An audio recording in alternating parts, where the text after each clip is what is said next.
Welcome back. Today we will talk about alternative assessment models.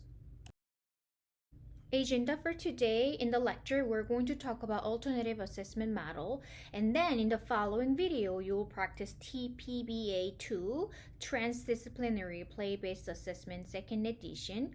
This is curriculum-based assessment model, which is alternative assessment model to standardized test. So we're going to practice this tool in class today.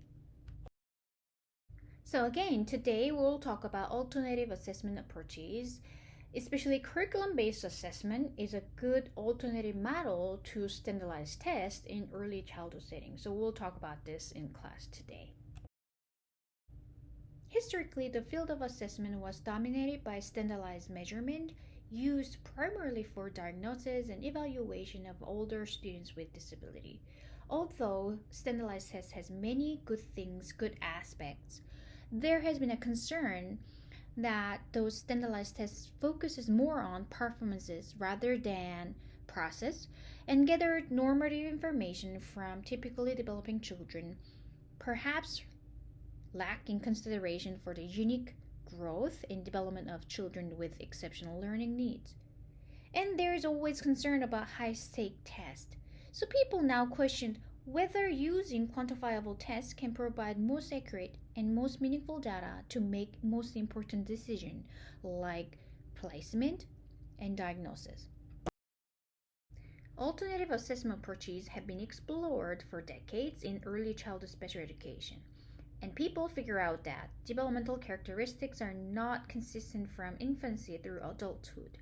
Infants can be evaluated by sensory motor skill, while older people are evaluated by their intelligence. So, CBA, curriculum-based assessment, is developed as an alternative to the standardized measurement. This is a tool developed based on program or curriculum goals or objective. And it can also measure a child's strength and needs as a standardized test also can do. Over the past several years, several curriculum-based assessments have been developed and used. Let me introduce some of the examples we used in early childhood setting. The first one is Brigham's Inventory of Early Development 3rd Edition. This is not the one we practiced last week, the Brigham Screener. The Brigham Screener is standardized test, and this tool, Brigham's Inventory of Early Development 3rd Edition, is their curriculum-based assessment, CBA. I will bring this tool when we meet again so you can take a look. The second one is Carolina curriculum. They have two different versions, one for infant and toddlers, and second one is for preschoolers with special needs. So good thing about this tool is they provide a whole curriculum framework, which means they include their own curriculum, their activity plan.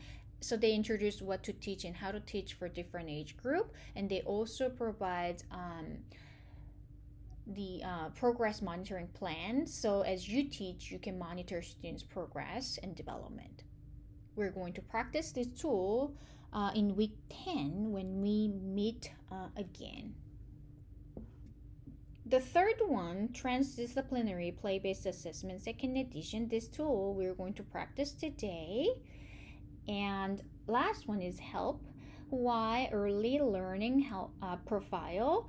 This tool, I think, this tool is getting old. However, they recently update their norm with more sample. And we still use this tool a lot in Illinois in early childhood setting, especially early intervention setting. As you see in this doctor's initial diagnostic process report, at the bottom, why early learning profile was used to measure students' cognition, social, emotional, adaptive skills. This is from my research participants, so I wanted to show you the example. So my research participant got age equivalent data and the percent of delay through this measurement. Of course, this is a summary page, so more detailed information was provided in the following pages. Another example of HELP is being used by occupational therapists in early intervention. So this is also from my research participant.